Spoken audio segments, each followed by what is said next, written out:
Cerca Teleeuropa sul tuo Play Store o Apple Store e scarica la nostra app.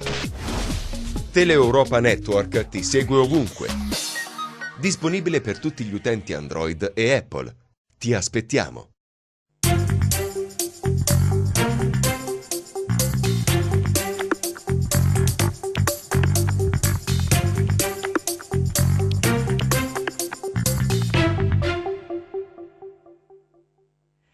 Bentrovati, eccoci, torniamo ad occuparci di diritti dei cittadini. In questo periodo si continua a parlare del reddito di cittadinanza, ormai ci siamo, è partito, sono state presentate le prime domande, al dire il vero non c'è stata questa grossa ressa ai CAF e agli uffici postali. Intanto saluto l'avvocato Pierpaolo Rodighero, bentornato avvocato. Bentrovati. Ancora questo inizio va un po' a rilento, sono state presentate poche domande nella nostra regione che a livello economico è tra le più povere d'Italia, dove c'è un alto tasso di disoccupazione, ma forse c'è ancora tempo, chiaramente gli aventi diritto possono ancora presentare la domanda, ma forse in una fase in cui le persone cercano un po' di capire ancora come funziona, è così. Più al nord che al sud come dato numerico di presentazione delle domande.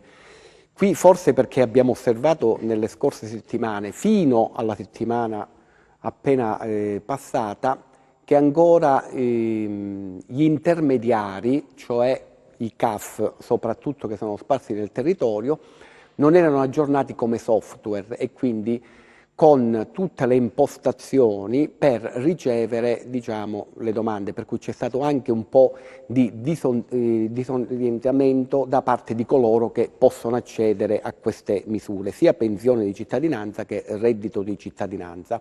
Ecco perché si è andati un po' a rilento.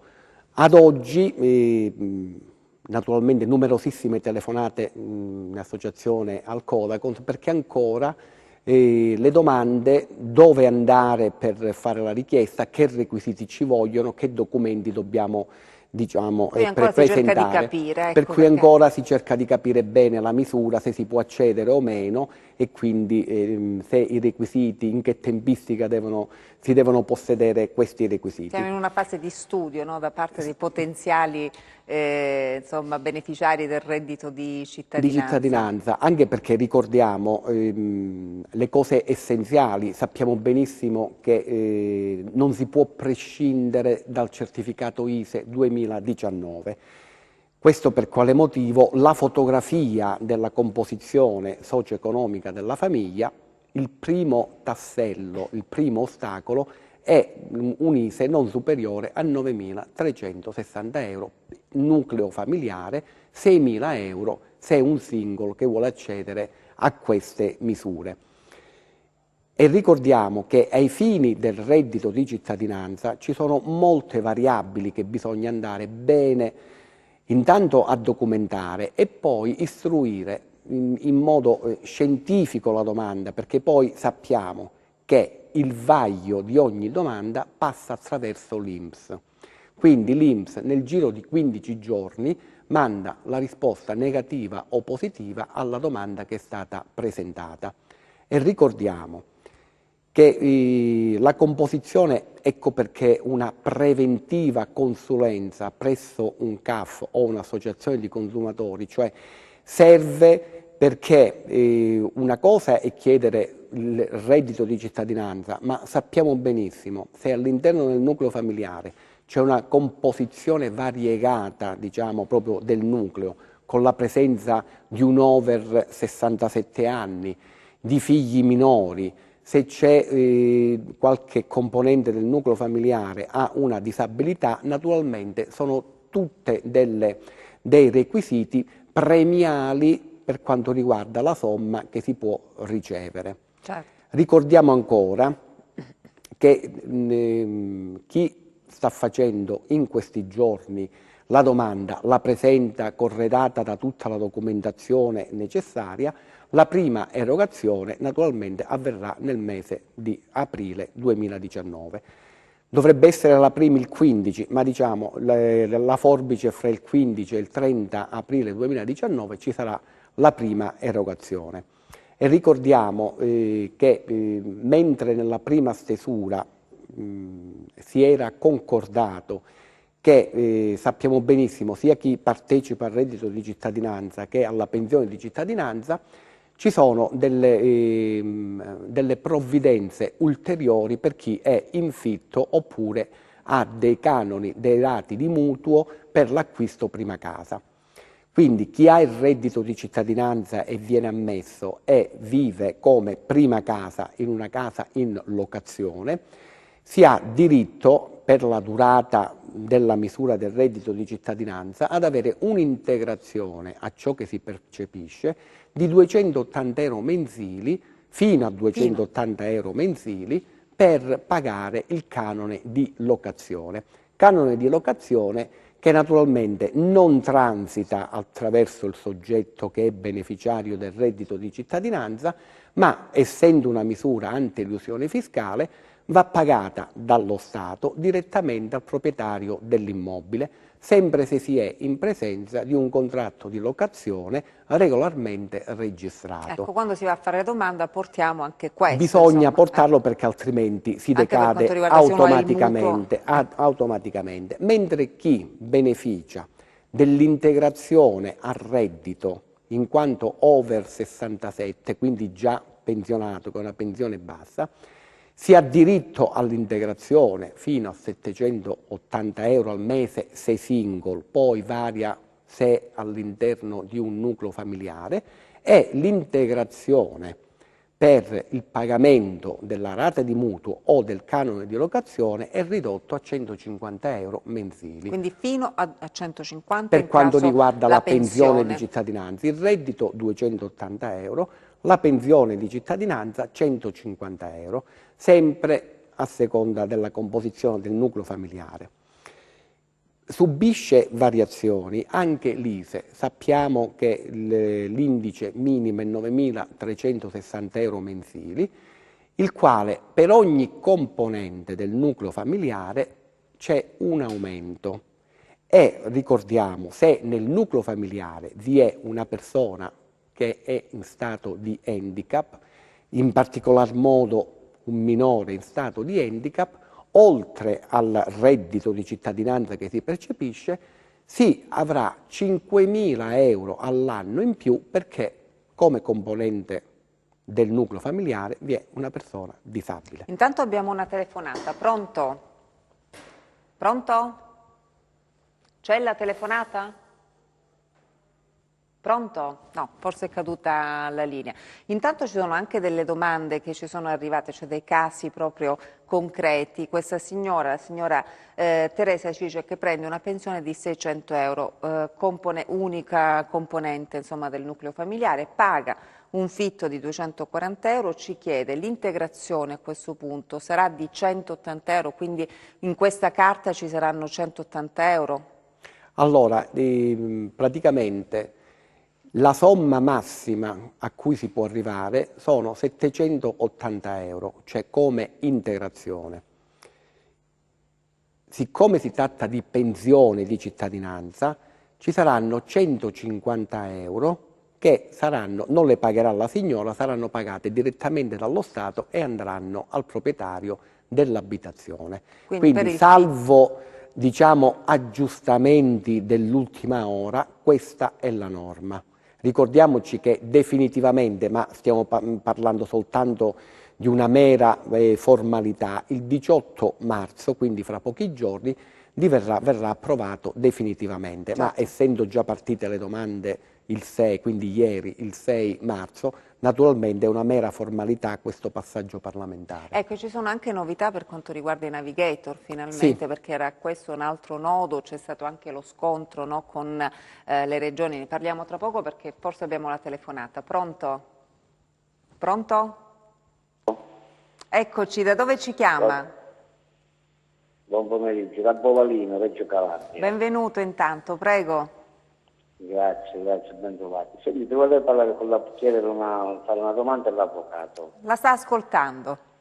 Eccolo. Allora, io in pratica ho 48 anni e ho un'invalidità civile di 290 euro mensili. e 4 figli a carico. Cioè, non lo so, volevo sapere se la pensione viene aumentata normale oppure devo fare un reddito, aspetta, sto parlando. Allora, voi non siete... Devo fare il reddito di cittadinanza, perché io ho un'invalidità civile da 290 euro al mese. Ci percepisce Lei- questo È indennizzo? Sì. È un ISEE di 1800 euro anni, che l'ho ritirato l'altra volta. L'invalidità quant'è, scusate? Che percentuale? Invalidità civile, Ha una percentuale... 290, No, no, ha una percentuale di invalidità, chiedo scusa, 100%? 100%. 100%. Di invalidità, 100%. non siete inabili al lavoro. Sì, sì, Non siete inabili Sì. al lavoro. sì. Voi non siete stato, insomma, Non dichiarato... siete inabile al lavoro, avete l'invalidità. Giusto? Sì, invalidità civile, invalidità civile, Voi in questo al caso... 100%. Sì, sono cose diverse perché anche chi ha inabilità, se ha un'inabilità residua lavorativa, viene utilmente collocato al lavoro. Voi non siete nelle condizioni naturalmente di poter accedere alla pensione di cittadinanza perché dovete, essendo maschio, aver compiuto i 67 anni di età. Per cui, rimanendo una residua capacità lavorativa, dovete fare la domanda per il reddito di cittadinanza.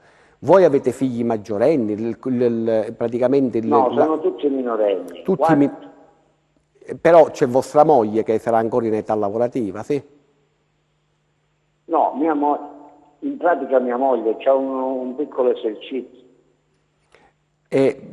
Allora, non dovete ha, fare... Sì. non ha reddito. Io l'ISEE che ho fatto mi esce 1800 euro anno. Io sto acquistando, in questo momento percepisco pure la carta REI. Allora, perfetto, se percepite la carta REI è il reddito di inclusione, per cui quelle domande che avevo fatto prima, ecco appunto, voi potete fare bene il reddito di cittadinanza, perché il reddito di inclusione serve per reimmettervi nel circuito lavorativo, per cui avete le condizioni per essere riammesso nel circuito lavorativo. Voi fate la domanda del reddito di cittadinanza perché automaticamente, come vi viene accettata la domanda di reddito di cittadinanza, automaticamente viene bloccato la carta REI e accedete e senza soluzione di continuità perché non ve ne accorgete, si blocca la REI e attaccate con il reddito di cittadinanza che sarà molto più favorevole rispetto a quello che percepivate con la carta REI perché, ripeto, avendo questa situazione ISEE ed avendo 4 minori in casa, naturalmente sarà molto più cospicuo l'assegno, perché stiamo parlando di assegno reddito di cittadinanza per il nucleo familiare. Con questa composizione che avete andate quasi al massimo. Quindi, insomma, con 4 figli minori, insomma, sono 6 persone, nucleo familiare. Sono 6 persone, arrivate quasi al massimo, 1.400 e qualcosa al mese. In questo caso... Sì, diceva? Ditemi.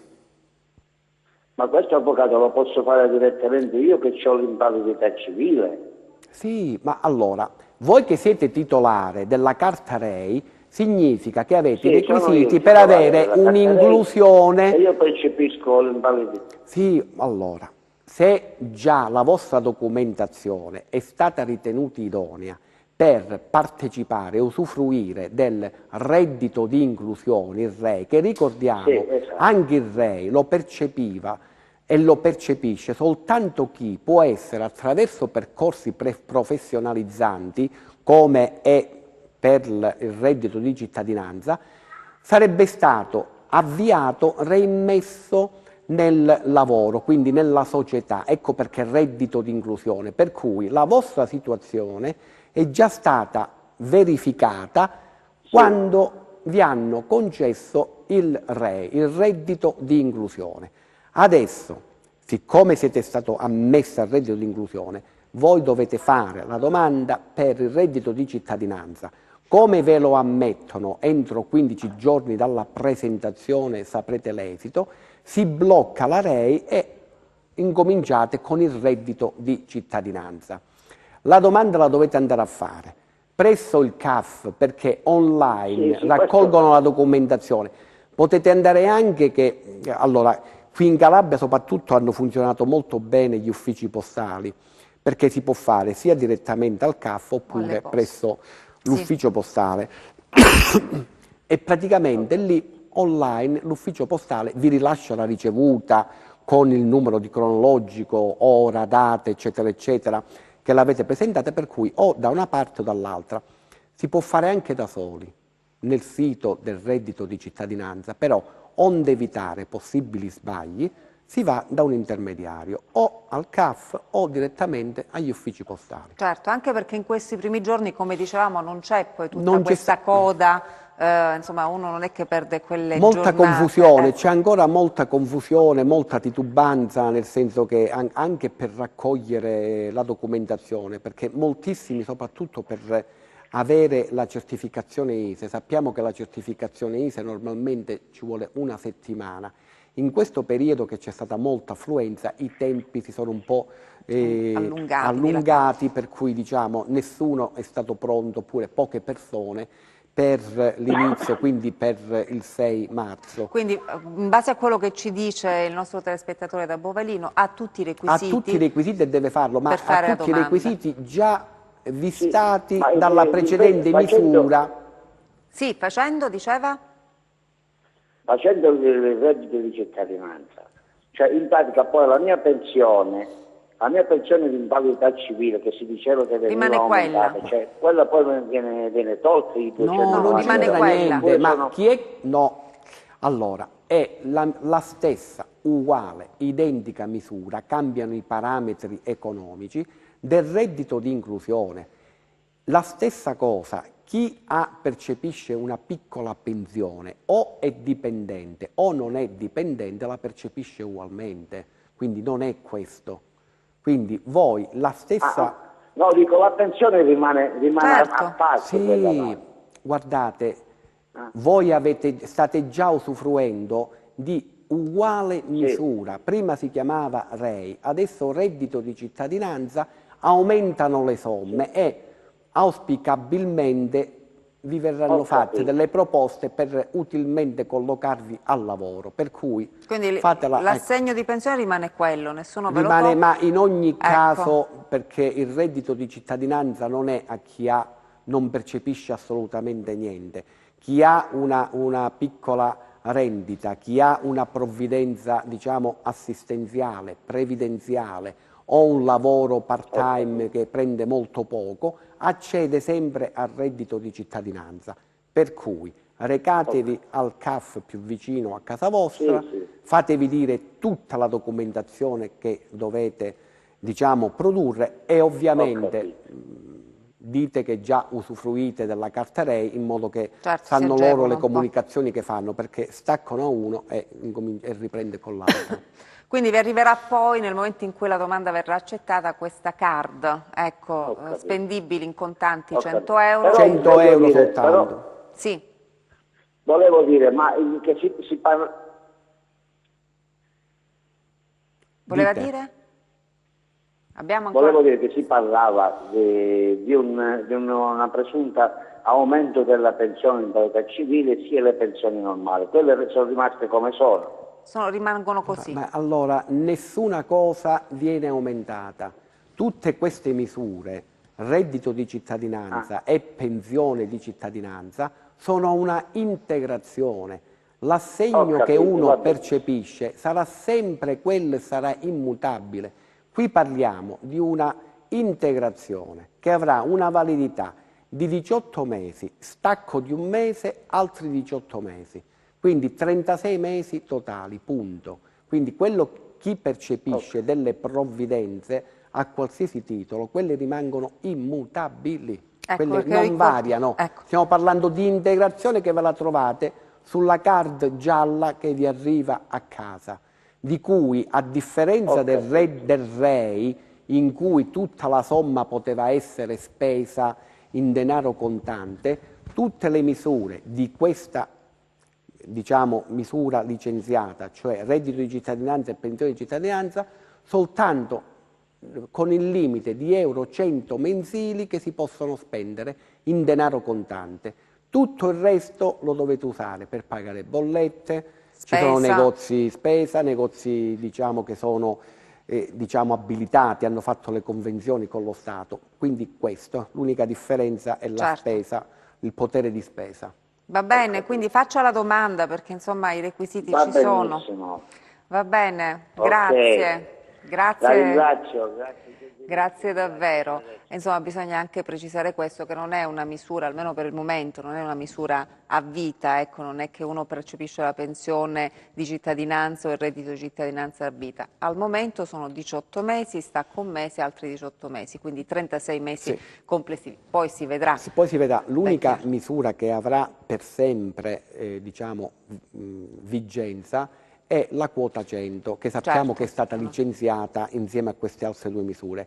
Quota 100 è praticamente, lo sappiamo, chi raggiunge fra contributi ed età quota 100 e quindi che può andare in pensione prima senza aspettare, diciamo, i limiti della legge Fornero. Certo, quindi sempre questo è. Quindi quella, chi entra in queste finestre sarà per sempre, ma solo questa misura, solo quota 100 sarà per sempre. Certo. Chi rientra fino a quando è vigente quota 100, chi riesce ad entrare, chi ha convenienza ad andare in pensione prima, sarà per sempre. Ecco perché noi consigliamo sempre di farsi un po' di calcoli prima di accedere a quota 100. Lì patronato, per quanto riguarda la quota 100, patronato in cui si calcola esattamente qual è la differenza fra andare in pensione con quota 100 o aspettare i limiti di età, quindi arrivare fino al massimo per andare a vedere che decurtazioni ci sono aderendo alla quota 100. Ecco, per questo ognuno di noi si deve fare i propri calcoli. I propri calcoli presso un patronato, in modo che matematicamente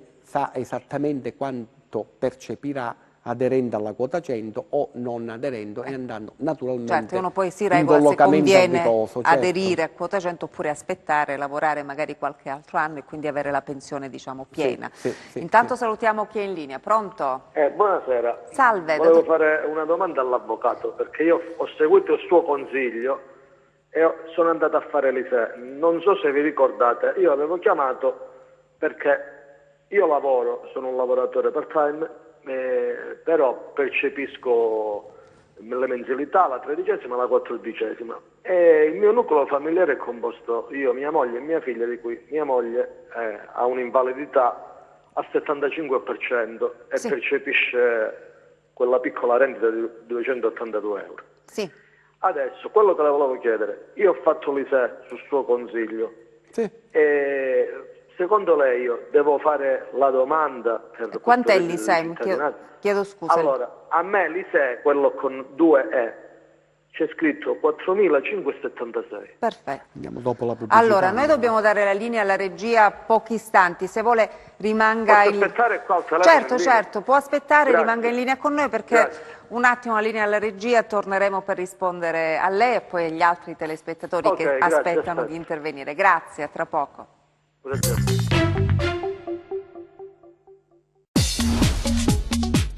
Cerca Teleeuropa sul tuo Play Store o Apple Store e scarica la nostra app. Teleeuropa Network ti segue ovunque.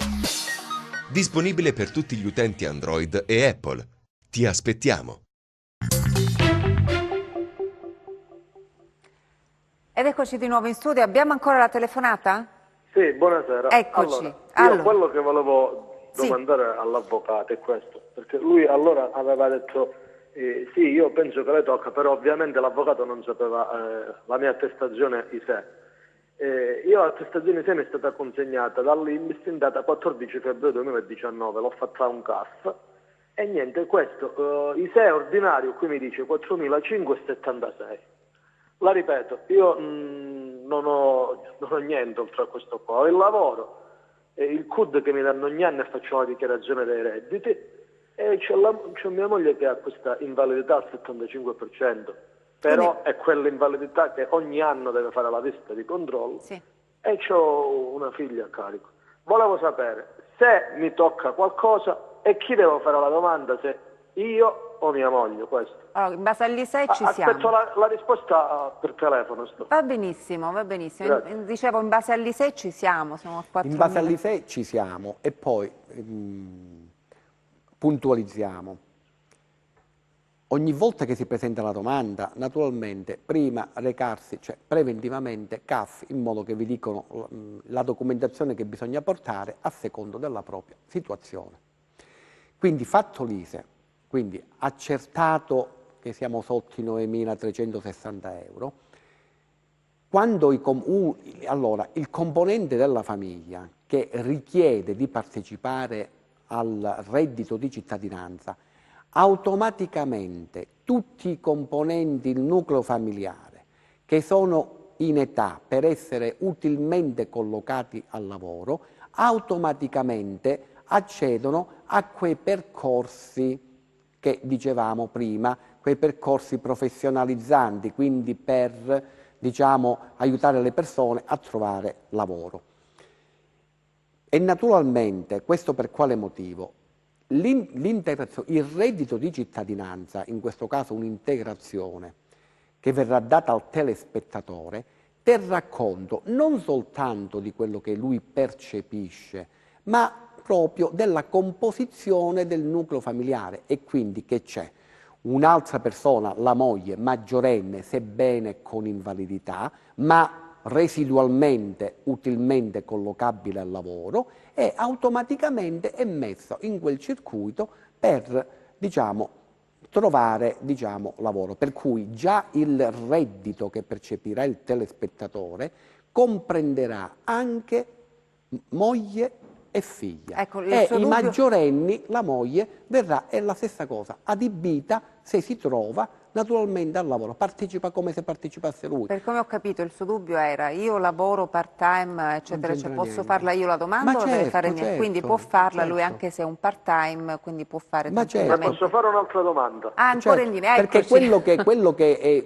la fotografia è data dall'ISEE, quindi dall'ISEE si vede benissimo che c'è una maggiorenne nel nucleo familiare, per cui partecipa automaticamente. Perfetto, è ancora in linea il nostro telefono. Allora, il mio dubbio, avvocato, era questo. Su tutte queste chiamate qui dell'ISEE c'è scritto indicatore situazione reddituale ISR, sì. 11.623. Allora, anche se è 11.623, naturalmente ci sono dei demoltiplicatori che vengono applicati, per cui voi recatevi al CAF, fate la domanda che non vi succede nulla, la dovete andare a fare perché i vostri dati vengono trasmessi dal CAF o dalla posta all'INPS e poi l'INPS entro 10 giorni, 5 giorni la trasmissione dal CAF o alla posta hanno tempo fino a 5 giorni per trasmetterla all'INPS e l'INPS entro 10 giorni, quindi tutto l'iter si svolge in 15 giorni, vi darà l'esito negativo o positivo. Se negativo vi dirà anche qual è, diciamo, la criticità che si andrà a vedere dopo se è sanabile o meno. Quindi voi fate la domanda. Va bene? Ho capito. Va bene, quindi queste chiamate indicatore situazione economica ISEE con una sola E, che è sempre la voce 11623, sono nulle in base a come dite voi? No, non sono nulla, ci sono dei demoltiplicatori. Spieghiamo che cosa sono i demoltiplicatori. Abbiamo fatto così, chiariamo, perché quello che appare dall'ISEE, per esempio, no? Non bisogna non presentare la domanda perché ci facciamo un'autodiagnosi, non funziona così. Sappiamo esattamente, abbiamo parlato prima, che chi accede al reddito di cittadinanza ha fino a 280 euro al mese di canone di locazione o rata di mutuo pagate direttamente allo Stato, perché, qui cito la legge, c'è un demoltiplicatore che viene applicato di 1,4. Quindi non mi fate fare i calcoli che non sono in grado perché ci sono i CAF per ci questo, sono i CAF che hanno il software. Chi invece accede alla pensione di cittadinanza, perché a 150 euro al mese invece di 280? Perché alla pensione di cittadinanza viene applicato un demoltiplicatore di 2,1. Per cui, concludendo, che voi apparentemente avete superato, diciamo, l'ISEE, voi dovete, a secondo del nucleo familiare, viene applicato un demoltiplicatore, per cui poi viene inserito in un software, viene inviata la domanda e viene validata dall'INPS, per cui non vi preoccupate se per 200-300 euro, cioè, sembra che avete sforato. Poi lì si va a vedere che criticità c'è. Criticità che, come diceva l'avvocato, possono anche essere sanate in base alla criticità. Ma possono anche essere sanate perché una decurtazione del reddito, sappiamo benissimo che l'ISEE fa riferimento all'anno precedente. Se nelle more, quindi nell'immediatezza, 2 mesi fa, 3 mesi fa, c'è stata una diminuzione documentata del reddito, è ovvio che quella criticità si va a sanare, andando a dimostrare che diciamo, il reddito dell'anno scorso non è, diciamo, sovrapponibile quest'anno. Perfetto. La ringrazio, tutto chiaro adesso, quindi faccio la domanda e poi insomma vedremo. Grazie a voi. Va bene, grazie. Io non ho soltanto capito la differenza fra indicatore della situazione economica equivalente e situazione patrimoniale. Questo io non ho... Perfetto. Cioè, perché mi dà a 1, 4, 5, 76 perché la patrimoniale raccoglie, non so che patrimonio avete, quindi giacenza media, cioè il vostro patrimonio. Invece l'indicazione, l'ISEE, quello che avete letto prima, è già al netto di tutti i demoltiplicatori, vi hanno applicato tutti i demoltiplicatori. Che se non sbaglio è di 4.000... Esce 4.000. 5,76. Vabbè, quello che esce. Quindi. Mentre invece il patrimonio, andate a vedere, la voce più grossa, più alta, perché se avete una casa di proprietà, o avete dei valori, o avete una polizza vita, o uscirà da qualche documentazione che voi avete portato, allora lì è la situazione patrimoniale. L'ISEE netto, al netto e quindi con tutti i demoltiplicatori, è quella cifra che vi è uscita di quasi 5.000 euro. Ecco. Va bene. Siete stato più che esauriente. Sì, però Grazie. sempre, vi ripeto, CAF, che lì inseriscono i dati e allora lì c'è la lavorazione materiale di quello che voi portate. Grazie per aver telefonato, continui a seguirci chiaramente perché ci sono anche delle novità che stavamo dicendo per quanto riguarda i navigator, no? Cioè quelle figure che dovrebbero aiutare chi viene inserito nel reddito di cittadinanza a trovare un'occupazione. Sì, ricordiamo che per quanto riguarda i soggetti che dovrebbero aiutare le persone che sono in reddito di cittadinanza a trovare lavoro, lo Stato ha fatto una convenzione con ANPAL SPA, questa società partecipata pubblica che ha la gestione e quindi il compito di trovare tramite selezione per titoli, ne parliamo fra un attimo. Abbiamo un'altra telefonata. Pronto? Pronto? Salve, da dove ci chiama? Salve, sono Antonietta di Tropea. Benvenuta intanto, prego.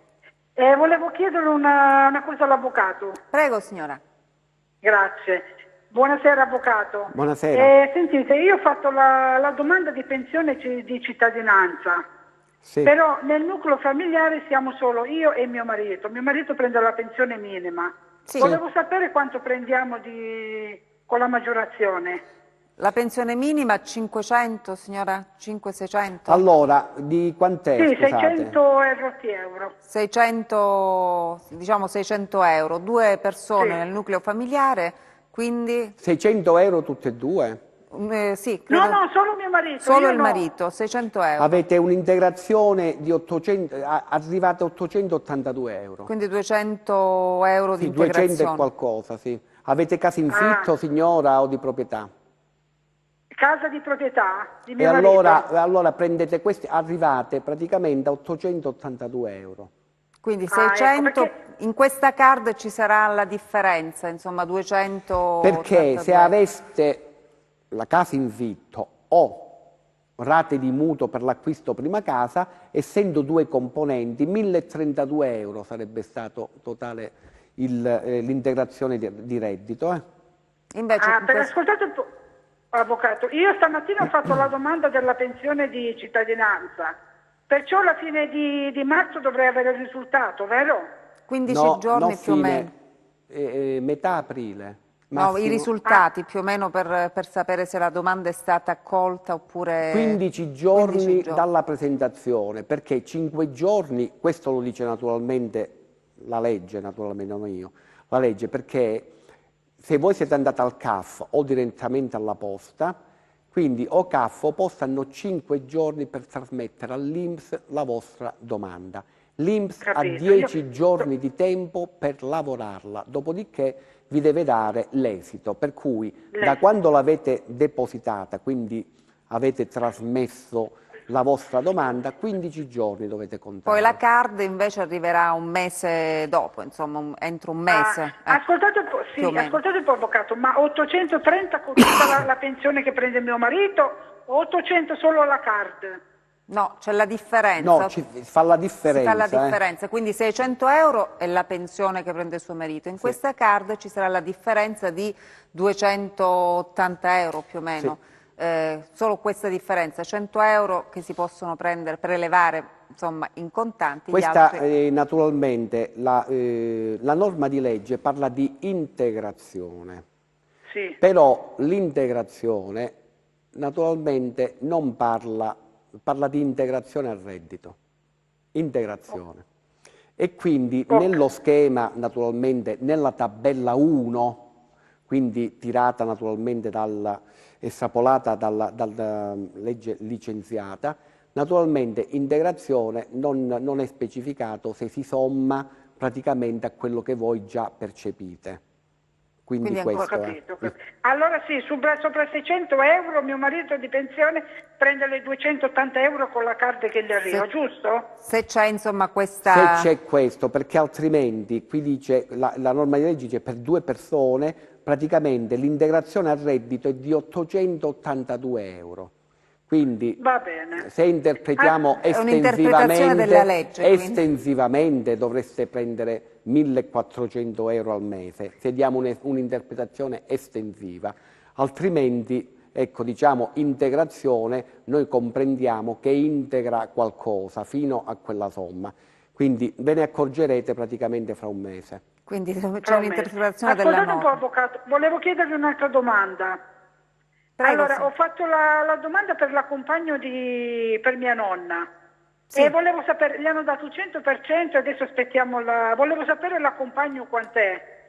L'indennità di accompagnamento, quindi già ha fatto la domanda, ha fatto già le visite. Sulle 600 euro attualmente. Sì, più o meno quello. Sulle 600 euro? Però dovete prima naturalmente ecco, averlo, diciamo. Quindi deve essere riconosciuta l'indennità di Ha accompagnamento. già fatto la visita, immagino, vostra? Sì, ha già fatto la visita, sì. Ancora verbale non è arrivato, No, il verbale è arrivato, però ha fatto come si chiama? Ha fatto la visita, non le ha data l'INPS, ha fatto la visita tramite l'altro medico del CUD, come si chiama? Cioè ha fatto ricorso. Quindi gli avevano, diciamo, respinta la domanda e poi ha fatto ricorso? Sì. Ah, ecco. E quindi siete in tribunale e state aspettando l'esito della visita che ha fatto il consulente tecnico nominato dal giudice? Sì, sì. E vabbè, poi aspetterete, spero, in esito favorevole, poi ci sarà l'omologa da parte del giudice e poi diverrà esecutiva e quindi i ratei vi verranno riconosciuti dal momento della domanda. Ascoltate un po', avvocato, ma quanto c'è tra quando il giudice a maggio ha fatto la visita a mia nonna? Maggio dell'anno scorso? Sì. Maggio dell'anno scorso la visita, quindi con il ricorso, insomma, ha fatto... Con ricorso, sì. Ho capito. Guardate, poi non si va più davanti al giudice. Quando si oppongono questi verbali, si fa una sola udienza dove viene nominato il consulente tecnico, preventivamente, diciamo, indicato e nominato dal giudice, e poi viene dato un appuntamento per sottoporre la signora a visita, dopodiché il consulente tecnico deposita la relazione peritale in tribunale, viene trasmessa alle parti, quindi all'INPS e a chi vi ha difeso, chi ha difeso la signora, per eventuali contestazioni. Se contestazioni non ce ne sono, Il giudice dopo un mese e mezzo emana questo decreto di omologa le conclusioni del consulente e quindi dirà se ha diritto o meno e anche che beneficio economico, diciamo, ne trarrà. Però tutto questo voi non ne venite, cioè a casa non vi viene detto nessuno arriva a casa e vi porta la busta con l'esito, dovete dire all'avvocato che vi ha seguito se gli è stato trasmesso qualche cosa, perché voi non avrete nulla a casa. Voi non lo saprete mai. Con il suo legale è in contatto, signora? No, sempre il legale. No, ancora no. Cioè da maggio non ha più sentito l'avvocato che ha seguito questa... No. E forse magari una telefonata. Dovete telefonare perché a casa non vi arriva nulla. Quindi non mi arriva niente a casa. Ma è ovvio che non vi arriva niente perché questa è una fase giudiziale. Poi una volta che è incardinato il giudizio le comunicazioni vanno solamente all'avvocato che vi rappresenta e dove siete domiciliata.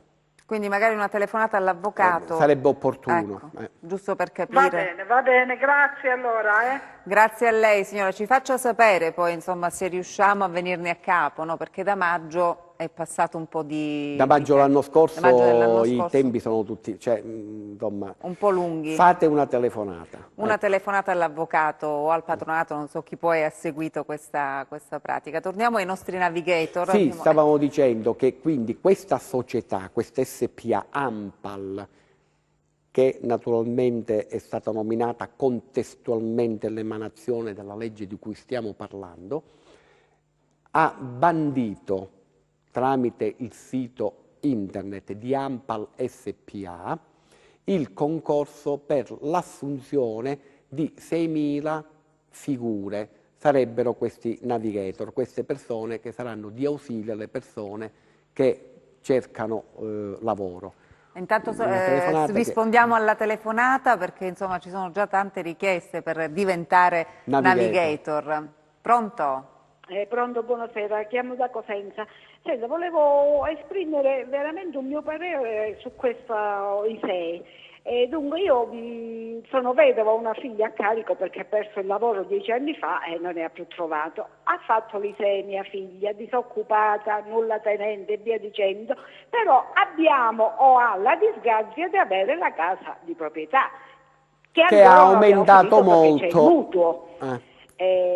Quindi un ISEE altissimo, perché questi demoltiplicatori sono stati quasi inesistenti, però per la casa di proprietà hanno messo un valore ai fini IMU altissimo, anche siccome non ci capivo niente perché nella mia ignoranza in materia pensavo che fosse l'IMU, ma l'IMU non c'è più, ho chiamato il comune che mi ha spiegato che cos'è questo valore ai fini IMU, che è il valore della casa altissimo. Cioè, loro che cosa fanno? Fatemi spiegare perché sono veramente tanto arrabbiata. Si prende la rendita catastale maggiorata dello 0,5 moltiplicata per 168. Mi è schizzato un ISEE che 3 anni fa era nemmeno a 8.000, quest'anno ha quasi 13.000. Quindi questa secondo me è una presa in giro, perché se voi mi dite che posso partecipare pur avendo una casa di proprietà e mi aiutate a pagare il mutuo, non è vero, perché non fate accedere con questi moltiplicatori così alti. Quindi mia figlia adesso si può solamente ammazzare perché perde questo treno, perché a me dei soldi mi importava tanto e non quanto, a me interessava che mia figlia fosse reinserita al lavoro.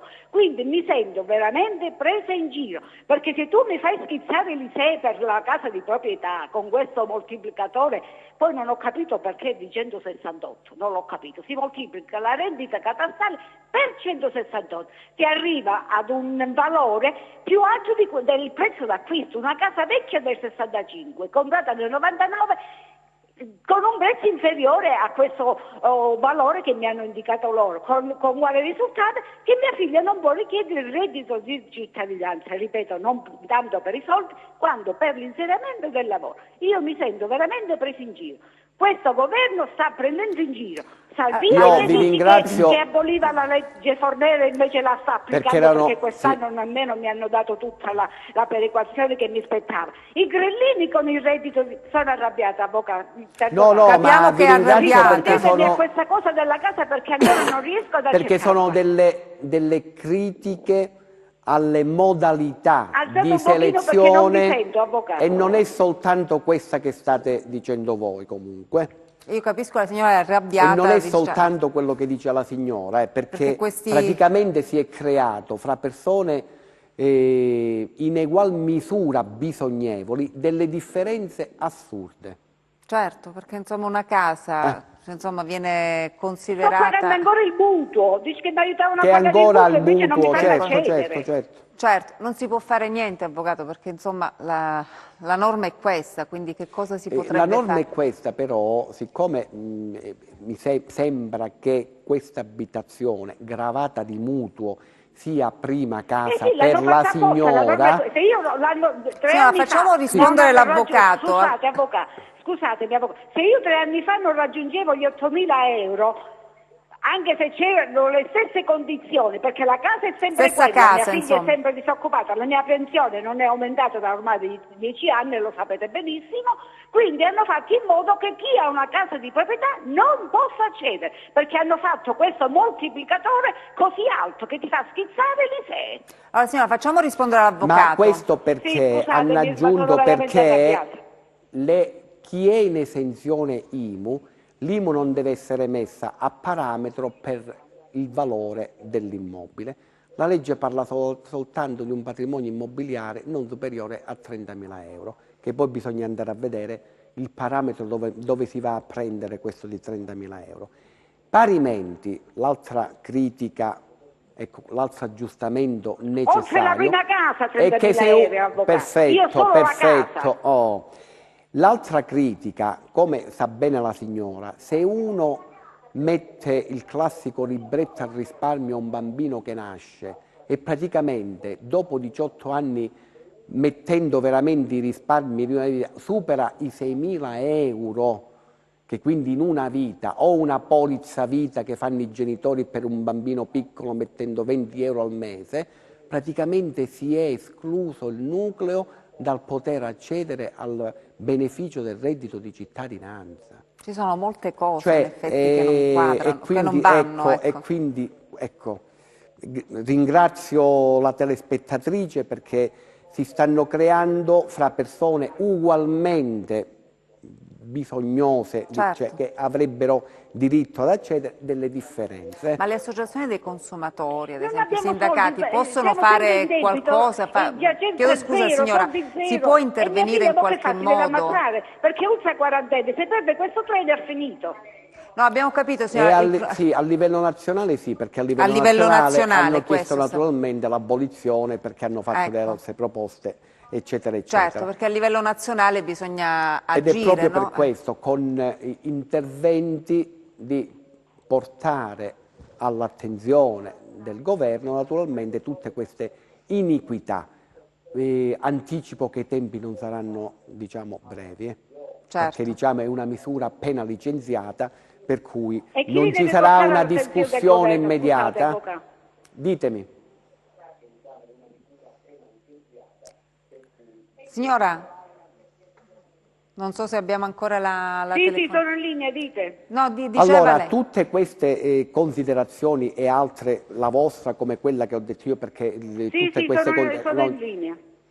Salvo che non ci siano, ecco, altre, saranno oggetto per l'ultima volta il 18 marzo, dove sarà licenziata definitivamente queste misure, 18 marzo 2019.